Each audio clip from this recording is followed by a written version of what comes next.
नमस्कार। जनशोध न्यूज़ में आपका स्वागत है। मैं प्रदीप तिवारी। तो कांग्रेस की दूसरी लिस्ट भी अब जारी हो चुकी है। लोकसभा के लिए कांग्रेस ने दूसरी लिस्ट में 43 उम्मीदवारों की घोषणा की है। दूसरी सूची के उम्मीदवारों की लिस्ट को अंतिम रूप देने के लिए कांग्रेस के अध्यक्ष मल्लिकार्जुन खड़गे की अध्यक्षता में एक बैठक हुई। केंद्रीय चुनाव समिति की बैठक पार्टी मुख्यालय में उनकी अध्यक्षता में हुई, जिस पर यह निर्णय किया गया और बैठक के एक दिन बाद इस लिस्ट को जारी किया गया।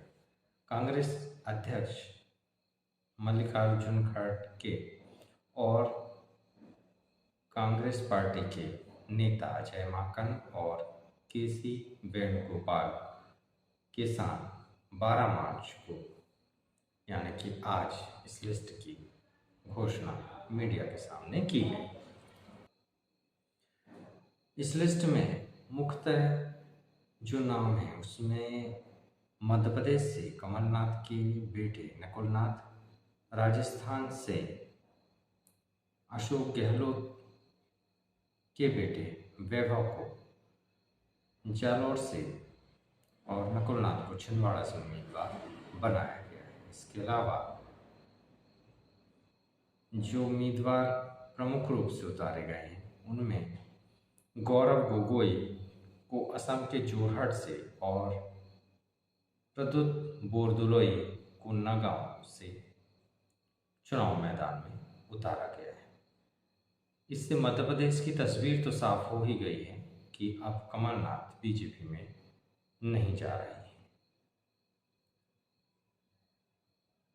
हालांकि जो शर्त उन्होंने बीजेपी के सामने रखी थी, यानी कमलनाथ ने बीजेपी में जाने के लिए बीजेपी के सामने जो शर्तें रखी थी उसे बीजेपी ने मानने से साफ इनकार कर दिया था। उन्होंने अपने लिए राज्यसभा और अपने बेटे के लिए भी राज्यसभा की मांग की थी, ऐसा जन चर्चा है, राजनीतिक चर्चा है, मीडिया रिपोर्ट्स में, जिसे बीजेपी ने मानने से इनकार कर दिया था।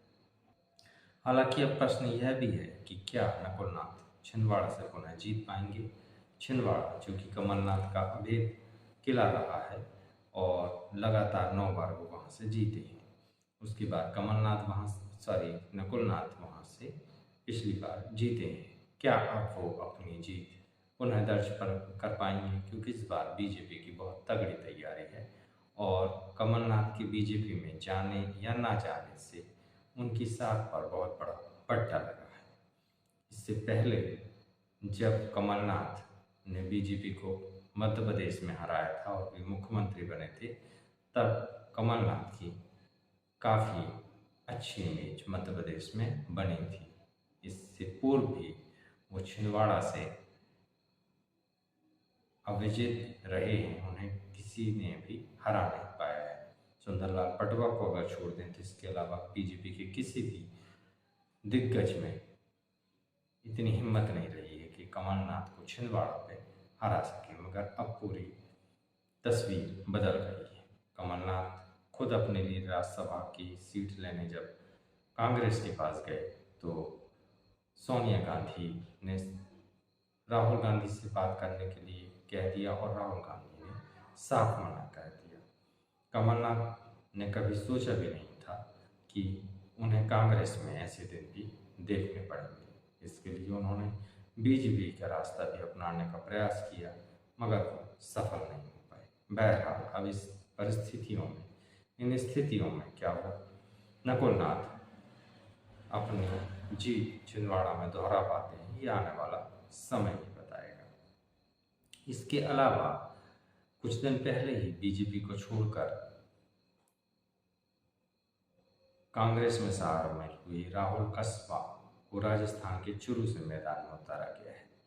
तो अब तस्वीर साफ है कि जो कैंडिडेट कांग्रेस छोड़कर बीजेपी में जाएंगे उन्हें टिकट मिलने से कोई रोक नहीं पाएगा और बीजेपी छोड़कर जो कांग्रेस में आएंगे उन्हें भी टिकट की कोई दिक्कत नहीं होने वाली है। तो मसला ये है कि अगर आप जीते हुए उम्मीदवार हैं तो चाहे किसी और भी आप चाहें आपकी टिकट तैयार है, चाहे उस पार्टी के कार्यकर्ता कितने ही सालों मेहनत करते रहे हों या कितना भी उन्होंने अपना पसीना बहाकर वहाँ के लिए अपनी अनुकूल स्थितियाँ बनाई हों। और सिद्धांत और विचारधारा की तो बात ही क्या है, जो पल पल में बदल सकते हैं, तब फिर उन सिद्धांतों की बात ही क्या होती। दूसरी सूची के लिए कांग्रेस की केंद्रीय समिति की जो बैठक की गई थी उसमें लगभग 60 उम्मीदवारों पर चर्चा की गई थी, ऐसा सूत्र बता रहे हैं, जनशोध के सूत्र बता रहे हैं। मगर इस पर सभी उम्मीदवारों पर एक मते निर्णय नहीं हो पाया, आम सहमति नहीं बन पाई। इसलिए इन 43 नामों को जिन पर की सहमति मोटे तौर पर थी उन्हें जारी कर दिया गया है और बाकी के लिए रायशुमारी जारी है।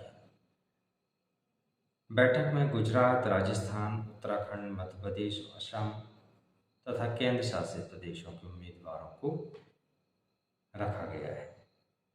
मैंने पहले ही बताया था कि इस बार कांग्रेस साउथ वेस्ट के राज्यों में ज़्यादा फोकस कर रही है और ये मान के चल रही है कि अगर हम यहाँ जीतते हैं तो नॉर्थ को भी हम कवर कर ले जाएंगे।